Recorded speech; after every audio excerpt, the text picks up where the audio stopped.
বাইরের খাবার তো একঘেয়ে হয়ে যায়, বুঝতেই পারছো। আর খুব তো টেস্টি বা এ হয় না, তাই জন্য মাঝে মধ্যে একটু আধটু করে নিলে।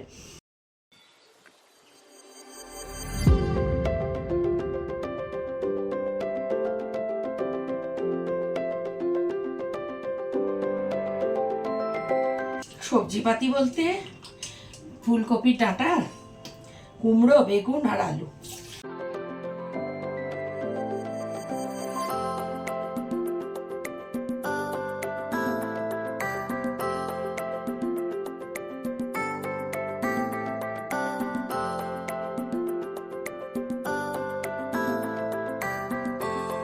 শাক পোস্ত কাচতে দিল, ঘেমে যাচ্ছি জানো, এখনো ঘেমে যাচ্ছি, মাঝে মাঝে ফ্যান চালাতে হচ্ছে।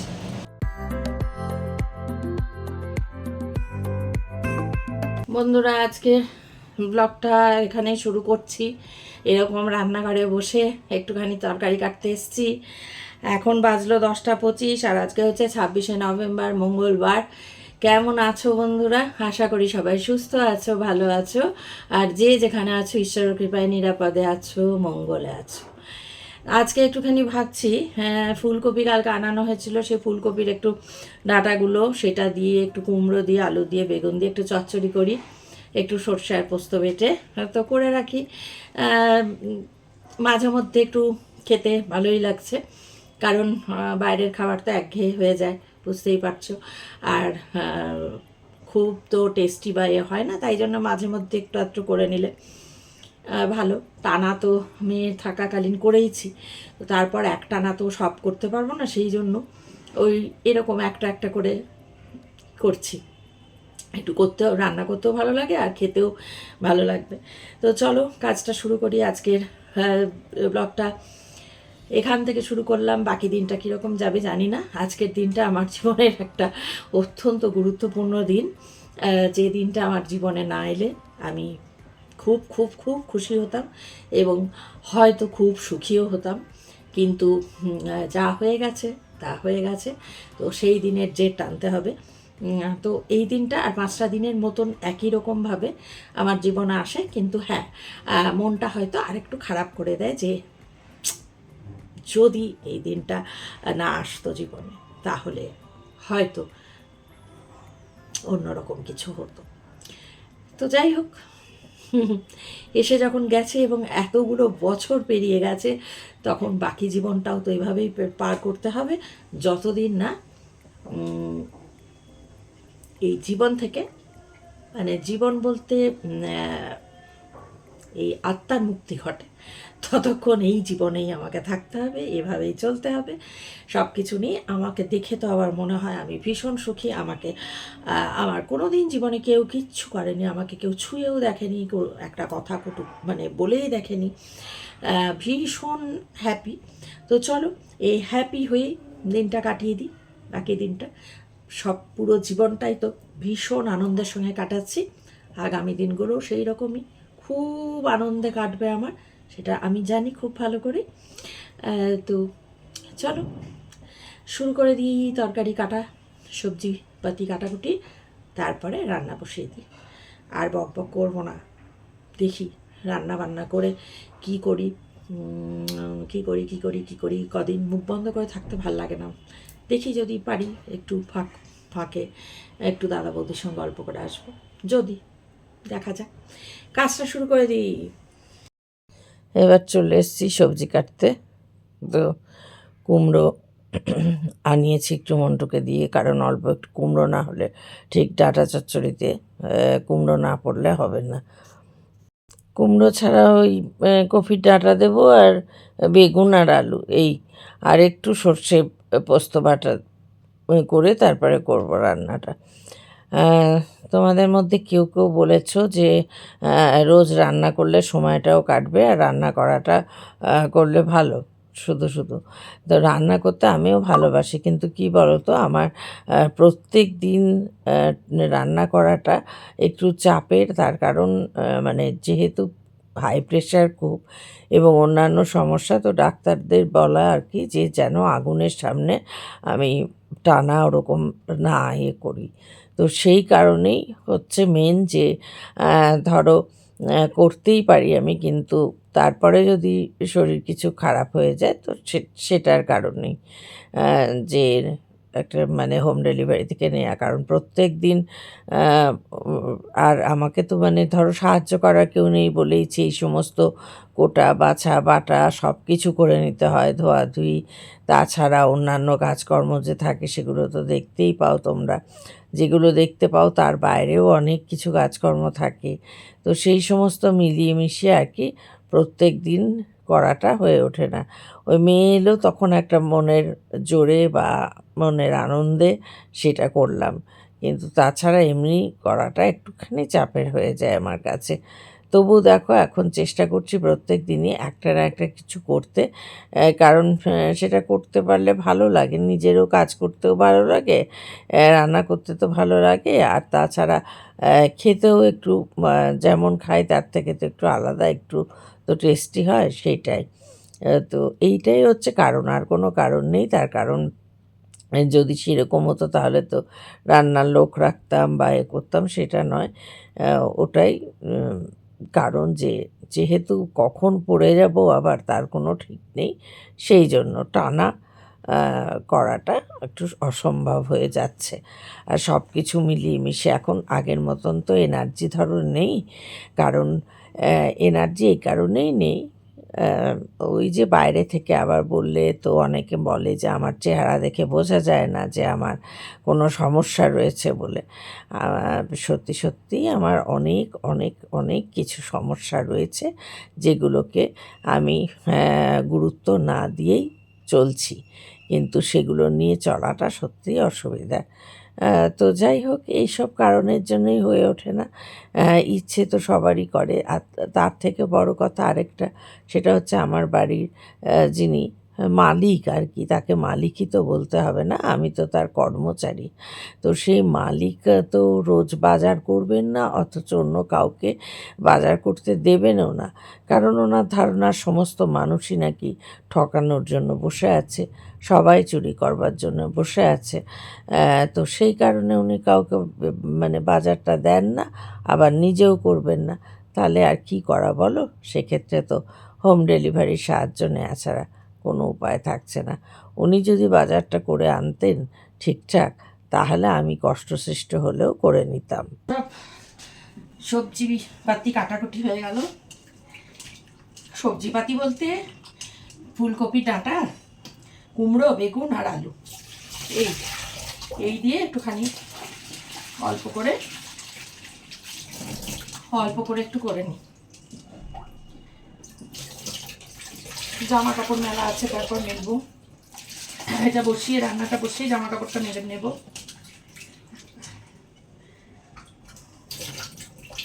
ঠাকুরের বাসন তো মেজে নিয়েছি সকালে, আছে। ঠাকুরের বাসন মাজতে হবে না, পুজোটা সারতে হবে। আজ তো মঙ্গলবার, নিরামিষ। এমনি মঙ্গলবার শনিবার তো নিরামিষে, আর আমি তো অন্যদিনও নিরামিষই খাই, খুব কম দিনই আমিষ খাই।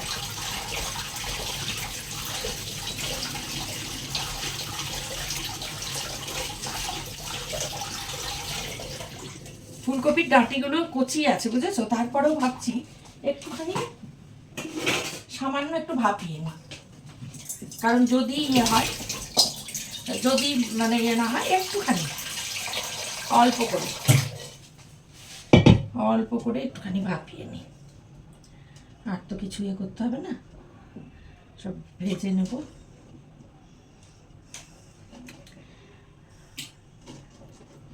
অনেক কিছু ভাবনা চিন্তা থাকে, মাথার উপর চাপ থাকে, সব নিয়ে চলতে হয়। একাই মেয়েকে নিয়ে ভাবনা চিন্তা থাকে, সব কিছু নিয়ে, ভবিষ্যৎ নিয়ে, কি হবে কি দাঁড়াবে।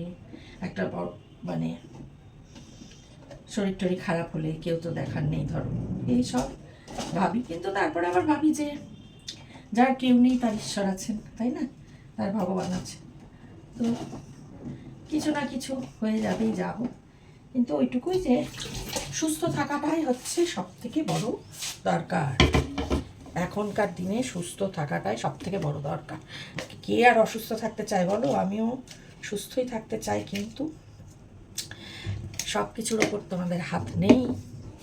তাই দেখো কি নিতে গিয়ে আমার এই নখগুলো এই যে কেটে গেছে, তারপর থেকে আর ঠিকই করানো হচ্ছে না। কারণ তখন ভাবছিলাম যদি রান্নার লোক টোক থাকে বা তাদের হাতে গিয়ে আবার শেষ হবে, তাই জন্য। কিন্তু এখন তো আর কোনো লোক রাখার প্রশ্ন নেই। এখন তো আমারই হাতে, তো সেই জন্য পরে ঠিক করে নেব। এর মধ্যে কাজের শেষ নাই। এই যে কড়াই মাজা যথারীতি আমার প্রত্যেক দিনের এটা হচ্ছে রুটিন, কড়াই মাজা। এবার একদিন বাসনগুলো তুলতে হবে, বাইরে যে বাসন রয়েছে এগুলোকে তুলে দিতে হবে, বাসনের জায়গাটা গোছাতে হবে, অনেক কাজ আছে জানো। ওই আলসেমি মনে হয়, ছোট দিনের বেলা তো ভালোও লাগে না, আর একটু এনার্জিও পাই না, কিছু কাজ রয়েছে সব করতে হবে। আসলে একটা কাউকে হেল্পিং দিলে না, হেল্পিং না মানে এইরকম নয় যে উর্মিলা সকালবেলা আসছে কিছুই না, জাস্ট 7:30টায় এসে 20 মিনিটে কমপ্লিট, এমনি চুপচাপ। কিন্তু এইদিকে এটা এটা দাও ওটা দাও সেটা আছে, একটা এক্সট্রা কাজ বললে করবে না, সেটা তো আমি টাকা দিয়েই হয়তো করাবো, তাই না? হয়তো কেন, টাকা দিয়েই, যে লেপটা একটু বের করে দাও, দিলাম, হ্যাঁ 10টা কি 20টা টাকা হাতে দিলাম যে একটু লেপটা শুধু বের করে, তাতেও না। কাজে মানে একটা কাজ করানো যাবে না, তাহলে কিন্তু তার এইবার এটা দাও ঠিক করেছে না, চাদর দাও, এই দাও ওই দাও, সে তো ঠিক আছে আমি তো দিই, সেটা নিয়ে না। কিন্তু তখনই খারাপ লাগে যে আমি দেবো, আমি দিয়েওছি, ওকে অনেক শাড়ি দিয়েছি, কতদিন হয়েছে, ও 9 মাস হয়েছে কাজের, ওর অনেকগুলো শাড়ি দিয়েছি ওকে। কিন্তু ওটাই যে মানুষকে চেয়ে একটু কাজ, আমার এর আগে যারা ছিল কেউ এরকম ছিল না যে কাজ একটা করানো যাবে না। আর এরকম 7 সকালে কেউ আসতেও না, ঠিক টাইমে আসতো, কাজের কাজও হতো। কী আর করবো, যখন বললাম না কম বয়সে হয়তো লোক ছিল, বয়স বেশি যত হচ্ছে আমার কপাল তত খারাপ হচ্ছে, যত দিন যাচ্ছে কপাল প্রথম থেকেই খারাপ। মানে মানুষ তো বয়সকালে গিয়ে একটু ঠিক হয়, আমার এসবের ব্যাপার নাই, খারাপ থেকে খারাপ, আরো খারাপ, আরো খারাপ, আরো খারাপ। কি আর করবো, কপালে না থাকলে ঘি ঠকঠকালে হবে কি বলো, আমার কপাল এইরকমই, তো আমার তো এইরকমই চলবে।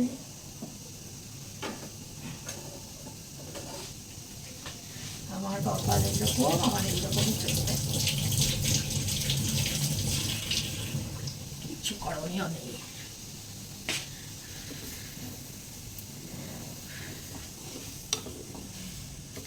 কিচ্ছু করণীয় নেই।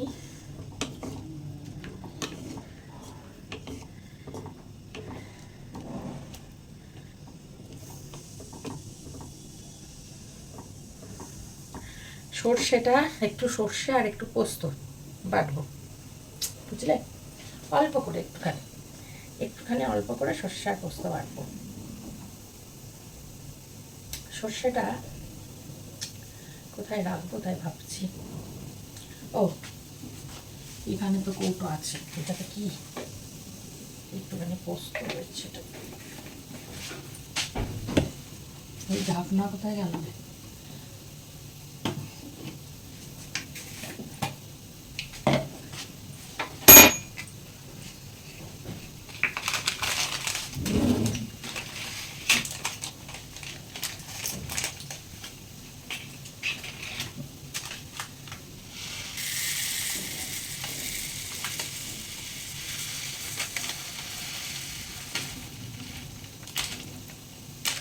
আগে একটু এমনি গুঁড়িয়ে নিই, তারপরে জল দেবো। সর্ষে আর পোস্ত আগে এমনি গুঁড়িয়ে নিই, লঙ্কা দেবো, কাঁচা লঙ্কা।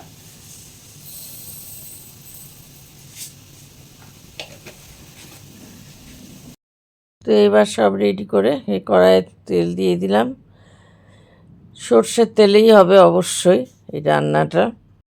তেল গরমের অপেক্ষায় দেখো তেল গরম হয়ে গেছে, কালো জিরে আর শুকনো লঙ্কা ফোড়ন দিয়েছি, আর কিছুই না। এই যে কেটে রাখা সব বেগুন, কুমড়ো আর আলুটা ধোয়া ছিল, এটা আলুটা দিয়ে দিলাম, আর তোমার কফির ডাঁটা দেবো। কপির ডাঁটাটা একটুখানি ভাপিয়ে নিয়েছি গরম জলে সামান্য লবণ দিয়ে, ব্যাস, যাতে কোনো রকম অসুবিধা না হয়। তো এইবার এটা নাড়াচাড়া করে একটুখানি হলুদ দিলাম, দিয়ে এবার ঢাকা দিয়ে রাখবো, ঢেকে রাখবো, একটু লবণ দিয়ে দিলাম, দিয়ে তারপরে ঢেকে রাখবো। দেখো বন্ধুরা, নরম হয়ে এসছে। আমার ওদিকে সর্ষে আর পোস্ত বাটা হয়ে গেছে। এবার এই সর্ষে পোস্ত বাটাটা দিয়ে দিলাম, ভালো করে একটুখানি জল দিয়ে নিয়ে মিক্সির বাটিটা ধুয়েও দিয়ে দিলাম। সবই নরম হয়ে গেছে সবগুলো। কুমড়ো তো এমনিতেই নরম হয়ে যায়, বেগুনও তাই, আলুটাও তাই, পাতলা করে কেটে দেয়া, আর কপির ডাঁটা তো ভাপিয়েই নিয়েছি বললাম তোমাদের। তো এবার একটু পরিমাণ মতো একটুখানি মিষ্টি দেবো। আমি তো সুগার ফ্রি ব্যবহার করি জানোই। তো সেগুলো দিয়ে নাড়াচাড়া করে এবার আবার ঢেকে রাখবো। রান্নাটা হচ্ছে, সবজিটা মধ্যে, সেই ফাঁকে আমি জামা কাপড়গুলো মেলতে এসেছি। এখানে চাদরটা মেলা ছিল, এই চাদরটা খুব মোটা, শুকাতে সময় লাগে। তো যাই হোক, শুকিয়ে গেছে। এবার বাদ বাকি যে সমস্ত জামা কাপড় কাচা ছিল সেইগুলোকে এবার আমি মেলবো। এই ছাদে যেতে পারি না, তো এইটাই একটা খুব অসুবিধা। যাই এটা নিয়ে আসি বাকি কাপড়গুলো। এক পোস্ত জামা কাপড় আনলাম মেলবো বলে, এক পোস্ত কাচতে দিলাম। মেলি ঘেমে যাচ্ছি জানো, এখনো ঘেমে যাচ্ছি, মাঝে মাঝে ফ্যান চালাতে হচ্ছে। কি অবস্থা বলো তো। রান্নাটা হচ্ছে, ততক্ষণ এই কাজগুলো করি। কাজ করে থাকলে সকালবেলা যেগুলো করা হয়ে গেছে, সকাল থেকে হ্যাঁ, টুকটাক টুকটাক করে কাজ চলতেই থাকে, সেগুলো করিয়ে নিই। তবে একা খালি বাড়িতে এইসব করেই তো সময় কাটে। এমনিতে সময় কাটানো নিয়ে আমার খুব একটা কোনো অসুবিধা হয় না, তার কারণ আমার নানা রকম কাজকর্ম থাকে, বই পড়ি, একটু টুকটাক কিছু লেখালেখি করি, তারপরে দুপুরের পর থেকে তো একটু টিভি দেখি, খবর শুনি, এইসব। আসলে একটা জিনিসই যে মুখ বন্ধ করে থাকতে তো খারাপ লাগে, কোনো কোনো সময় তো একটু কথা বলতেও ইচ্ছে করে, এটাই। তাছাড়া সময় কাটানো যে নিয়ে খুব সমস্যা সেরকম একটা হয় না, আর আমি অভ্যস্ত হয়ে গেছি এরকম জীবনযাপনে। দেখো বন্ধুরা, রান্নাটা হয়েই এসছে বলতে গেলে। তো এবার আমি এই রান্নার সঙ্গে সঙ্গে আমার এই ব্লগটা শেষ করে দেব। যদি তোমাদের ভালো লাগে ব্লগটা লাইক করো, কমেন্ট করো, চ্যানেলটা সাবস্ক্রাইব করে আমার পরিবারে এসো যারা এখনও আসোনি। তো ঠিক আছে বন্ধুরা, আজকের মতন বিদায় নিচ্ছি। দেখা হচ্ছে আগামীকাল নতুন দিনে নতুন একটা ব্লগের সঙ্গে। ততক্ষণ সবাই খুব খুব ভালো থাকো, সুস্থ থাকো, নিরাপদে থাকো, আর আমার ব্লগগুলো দেখতে থাকো। হলো আজকে মঙ্গলবার, নিরামিষ। আজকে এটা একটু দিয়ে খাওয়া যাবে।